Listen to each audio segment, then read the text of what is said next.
The Cavalcade of America, presented by DuPont.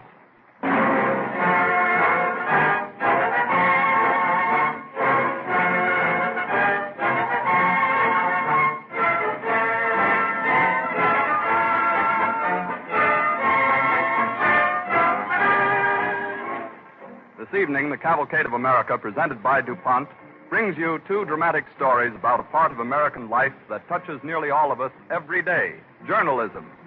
Right now, there are nearly 2,000 newspapers published daily in the United States. Their combined strength, of course, represents a tremendous national influence. And their methods of news gathering, printing, and distribution are models for publishers throughout the world. It may be news to some of you that chemical research as carried on by DuPont laboratories and others has played no small part in the growth of publishing. The chemist has helped with improvements in ink, in paper, in the making of the metal plates from which the printing is done, in the improvement of photography, which makes the news pictures of today so much better than they used to be. In fact, most of the objects you see and touch and use every day owe either their improvement or existence to the untiring work of the research chemist. His work is well described by the DuPont pledge: better things for better living through chemistry.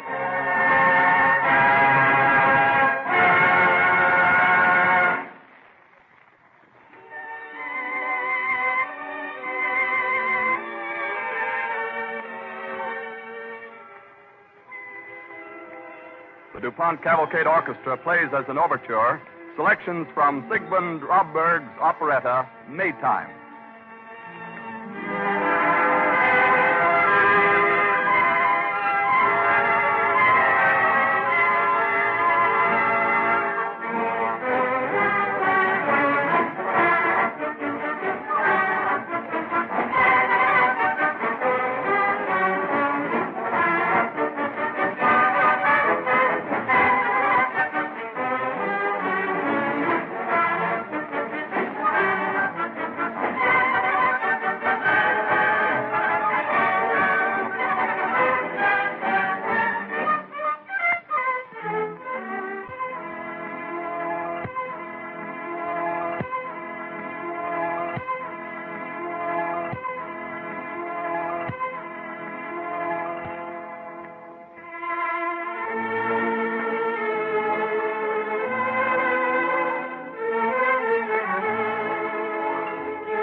early colonial days, America had newspapers. But in the middle of the 19th century, she was to develop real journalists who served as definite inspiration in her progress. On a day in the year 1831, 6 o'clock in the morning, Mr. Cooper, journeyman printer, opens the printing shop of John T. Weist and finds on the step a gawky, strangely dressed young man. Good morning, young man. Mind stepping to one side while I unlock this door? No, sir. If you work in this print shop, maybe you could help me. I'd be glad to. What are you doing sitting on the doorstep anyway? Been here all night? Only for the last hour. I thought if I asked at your print shop early this morning, I might find a job. I'm sorry. We've got an errand boy. Oh, I want to work as a printer. You're a printer? I'm a good printer. Accurate and fast. I'm sorry, young man. We've got all our hands. All right. Hey, come back here. What's your hurry? Say, are you the lad they was telling me about that was going up and down this street yesterday to all the print shops, asking if they needed a hand and then walking right out? Guess I was. You're from the country, aren't you? Vermont. I'm from New Hampshire myself. Thought I ought to know that walk of yours, the way you talk. But your clothes threw me off. Where'd you get those funny clothes? These are store clothes. Paid $5 for them. I can't imagine a store that would sell them to you. Some merchants have got no conscience. How much money you got left? $3.98. I gave myself a week to find a job in New York. How far is it from here to your home? About 300 miles. Of course, walking back, I'll stop and ask for jobs on the way. Of course, you wouldn't bother telling folks just what experience you've had at printing? I wouldn't like to brag unless I had to. Well, I'll tell you something. We New Englanders all feel that way, and I kind of understand you. Come on into the shop. Now, I don't want to waste your time. Oh, come on. See that further door over there, the one that's open? Yeah? You go on through it. You'll find a case all set up. It's a Bible in different languages. Parallel columns. Don't sound so hard. All right, you try it. Yesterday, I fired the fifth man who'd worked on it. Get busy right away. Through this door? Maybe Yes, I've sir. done something smart, maybe something dumb. Morning, Mr. West. Good morning. What do you think? I've hired a new hand for you already. Splendid, Cooper. We get him through an agency? Well, no. He was sitting on the doorstep just now as I come in. Sitting on the doorstep? He's gawky and thin and queer looking, Mr. West. Regular hayseed, but, well, there he is in the composing room. Take a look. You hired that scarecrow? Well, look, Mr. West. He's starting to work like he knows his way. Where are you going? Well, I'm going to fire him. Look here, young man. Yes, sir. Go right on talking. I can talk while I'm setting print. Say, you're doing that column very fast. Ought to. Been reading the scripture since I was 6 years old. I don't even have to look at this copy. Listen, I can quote it from memory. For as much as many have taken in hand to draw up a narrative concerning these matters, which have been fulfilled among us... Never mind, I'm convinced. What's your name? Horace Greeley. I'd like to be a newspaper editor. But right now, I want to be a good, fast printer. It looks to me like you're that already, young man. I'll go and put your name right on the payroll.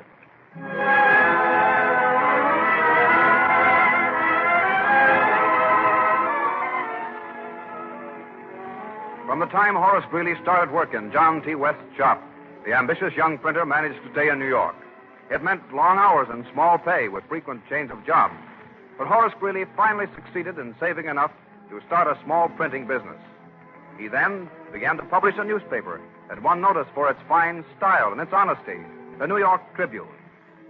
2 years after the Tribune's establishment, in 1841, in Horace Greeley's office, a man from his circulation department waits to speak to him. Mr. Greeley. Yeah? Mr. Greeley, sir, I've been standing here for 20 minutes. Oh, Edwards, I get so busy writing I don't notice when people talk. Oh, how's your right arm, sir? The composing room said you'd written so much on the local elections that your arm had gone bad again. It's holding up all right, Edwards. I flex my fingers every hour. Only 5 more columns to write tonight. Good. I hoped you'd go out to dinner with me, sir. I think I've had dinner. Oh, no, you haven't. Honestly, Whitey says you haven't been out of the building since 8 this morning. I don't see how I can take the time, Edwards.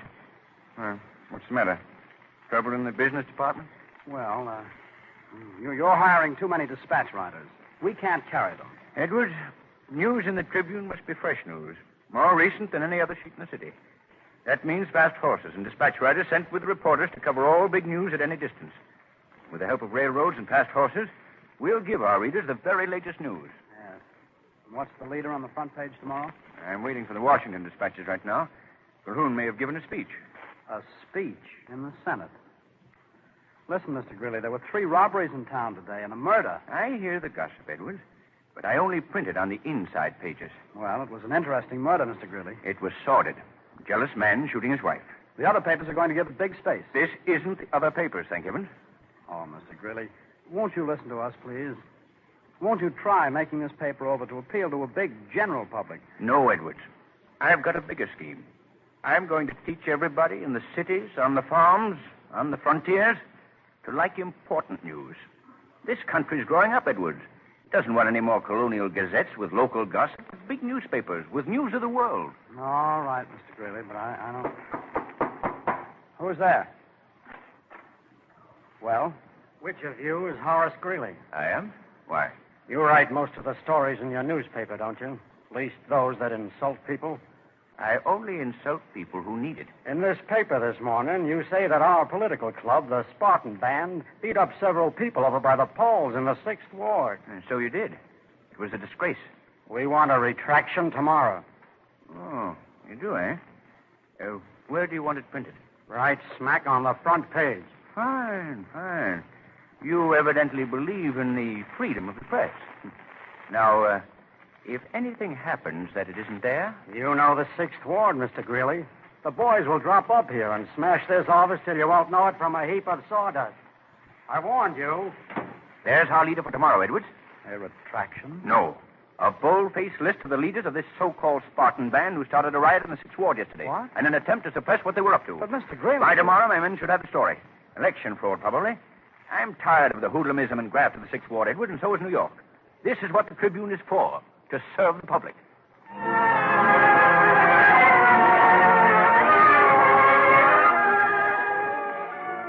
Threatened by the hoodlum element in New York's then notorious 6th Ward, Greeley's reporters were frightened, but the editor himself paid no attention. Gathering evidence that the so-called Spartan Band had been engaged in election frauds, he frightened them out of attacking his office. A few days later, at the Tribune... Well, Mr. Greeley, you won this time. Your story on the 6th Ward election riot sold out the issue. And did it outsell the other penny papers' crime news? This time, yes. You bluffed out the Spartan Band, and I suppose if you've uncovered election frauds, well, that'll take care of the next week or so. But you know, sir, we ought to have something, down to earth for the public at large. By the public at large, you mean the policeman at the corner, your wife's dressmaker, or store clerk? No, I mean anyone who isn't trained to understand politics like you do. The general public. You underestimate the public, Edwards. Now, if there was just some way we could settle this argument once and for all, right? Here, come. Mr. Greeley?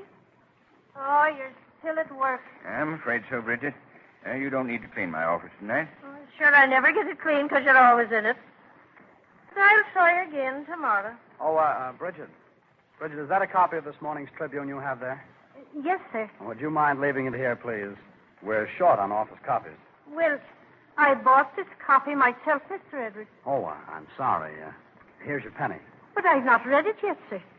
Are you bound to make a profit, Bridget? Here you are. Here, 2 cents. But my brother will want to read it, and my Uncle Tim. And Mr. O'Hara next door, he always wants it. Yes, I know. How much will you take for that paper, Bridget? Mr. Greeley, do I have to sell? You know, my family's lived on the edge of the 6th Ward for years, and the neighborhood's been getting worse all the time.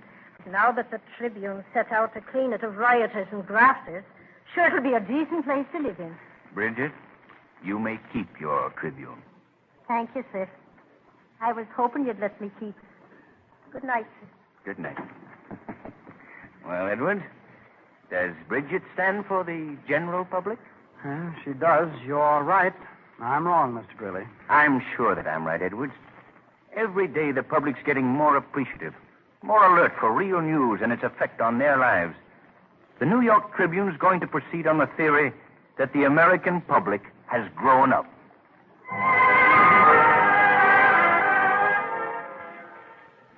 When Greeley died, America paid tribute to the greatest journalist she had known to that time. The president, vice president, the cabinet members, and hosts of other officials, as well as the great American public that Greeley loved, recalled that Horace Greeley had made American journalism into a force for popular education and moral leadership.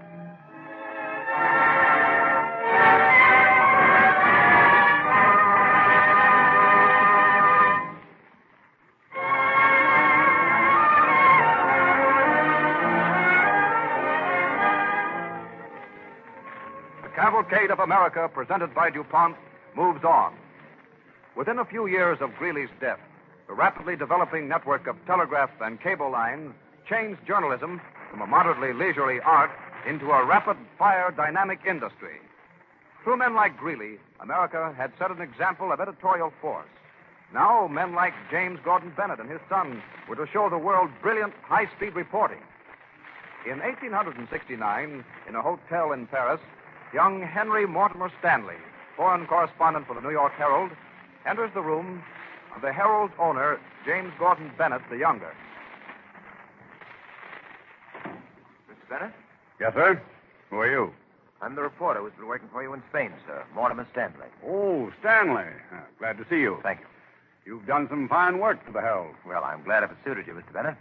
I called you to Paris because I have a new assignment for you.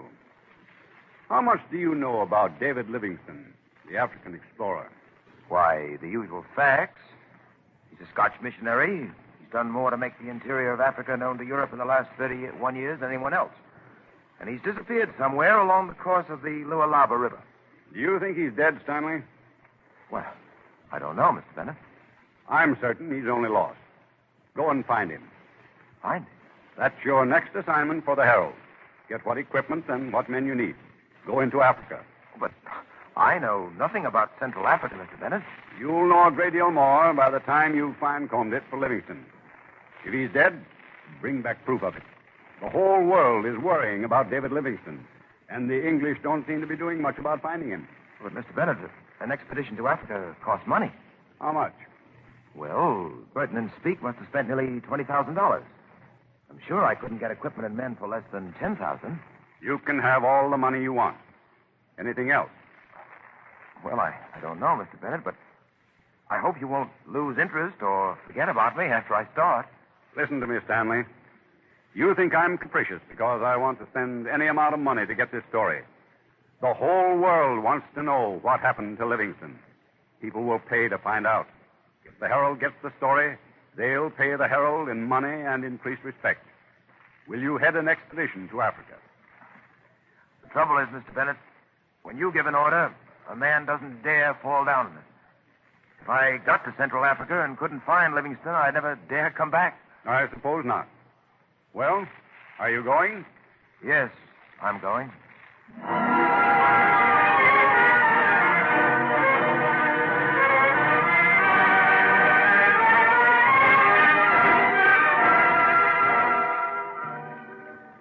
With the Herald's backing, knowing that if the story could be obtained, it would hold the attention of the entire world, Henry Stanley departed for Central Africa to hunt for the lost explorer, David Livingstone.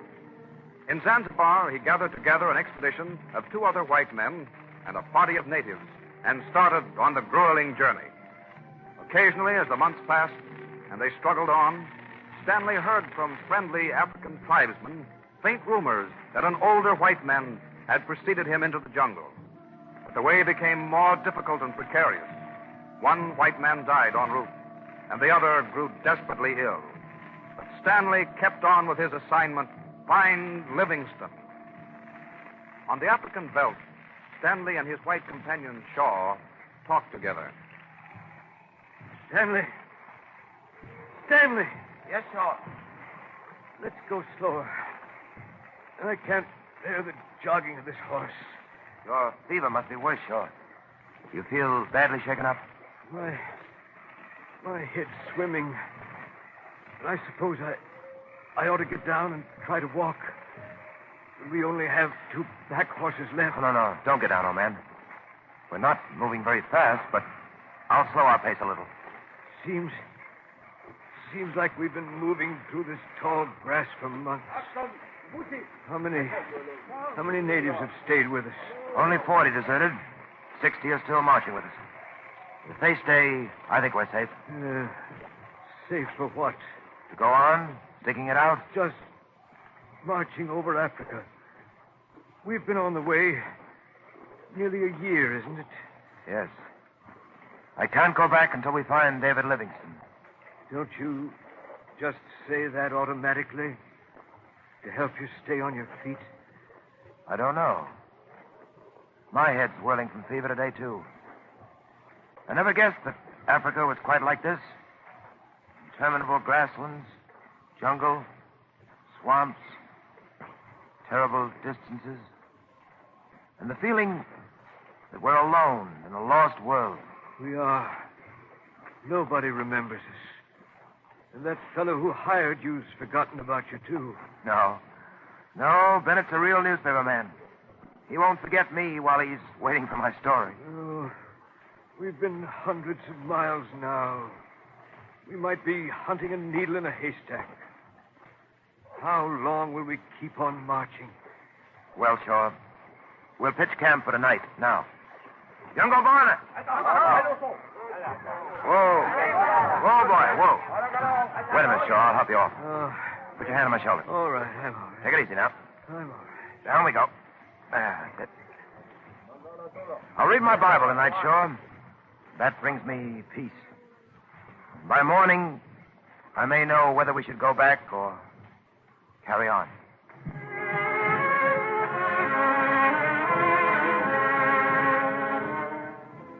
Meantime, as Stanley pushes his way through the tropical jungle, thousands of miles away in his New York office, James Gordon Bennett, Jr., owner of the New York Herald, confers with one of his editors. There's no word from Stanley yet, Mr. Bennett. I notice some of the English papers think Livingston won't be found. Our New York rivals are beginning to laugh at us, too, Mr. Bennett. They won't be so amused when the Herald breaks one of the best stories of the century. I hope so. Beginning to lose your nerve? Well, we're giving this story a terrific play, Mr. Bennett. And the public's going to expect a complete solution of the mystery. We'll give it to them. We might ease up a little.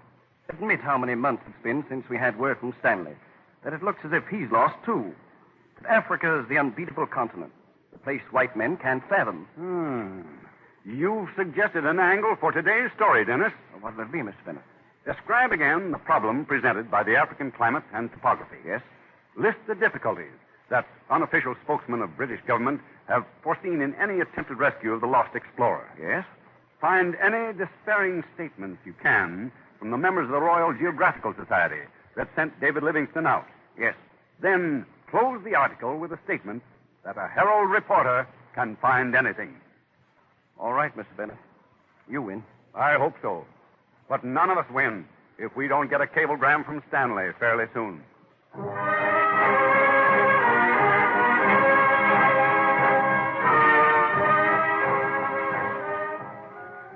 A few weeks later, in Africa, Henry Stanley and his company march into a native village and are hailed by excited tribesmen.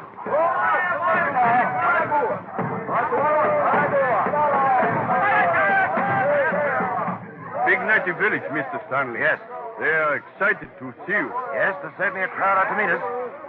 All right, Salem, ask them the usual questions. Have they seen an elderly white man, gray-bearded, called Livingston? Native come with crowd to speak. Maybe he bring welcome from village headman.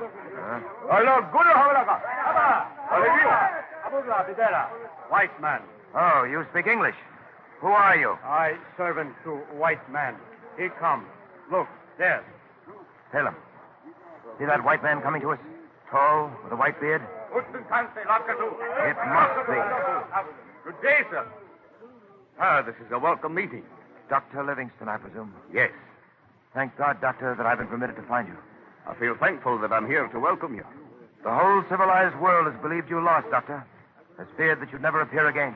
I'm sorry if I caused anxiety. I've been so near my goal. Yes, I know. I have letters from your family, Dr. Livingston. Would you care to read them? I've waited years for such letters. You learn patience here in Africa. I can wait a few hours more. First, tell me the news of the world.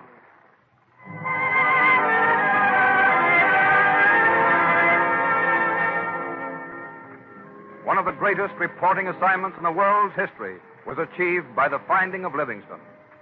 The interest in Africa and the spirit that was roused in Henry Stanley by his assignment from the Herald resulted in his becoming a world-famous explorer. But the breathtaking feats of the Herald in the field of collecting facts has remained in the spirit of American journalism. In America, many modern newspapers have imitated the energy and enthusiasm of such journals as the Herald and the enlightened tone of such papers as the Tribune, so that American journalism holds the respect of the world.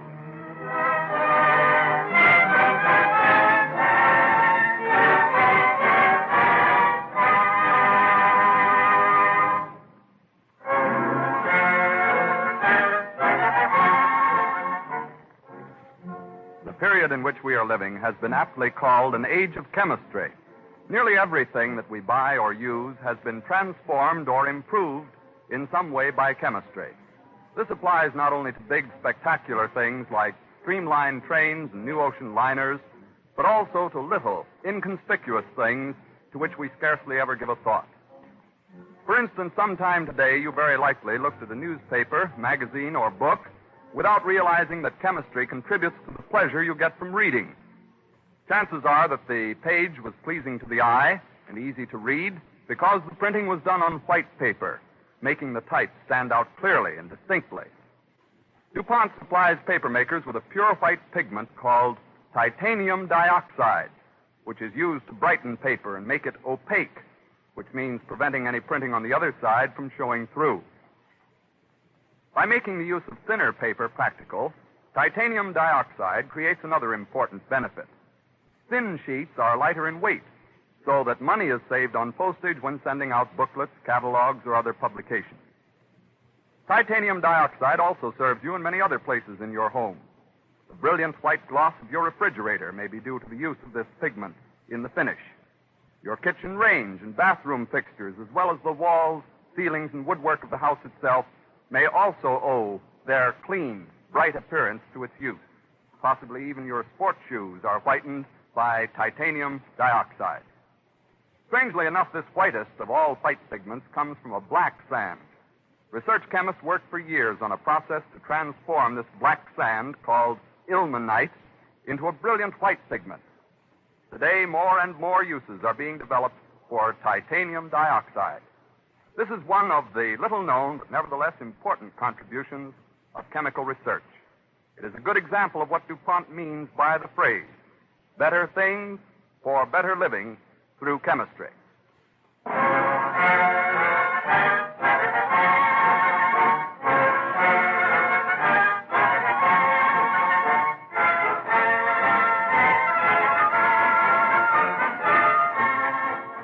Victor Herbert, master of melody.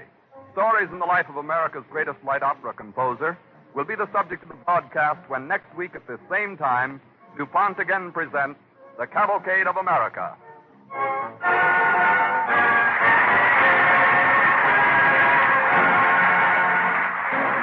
This is the Columbia Broadcasting System.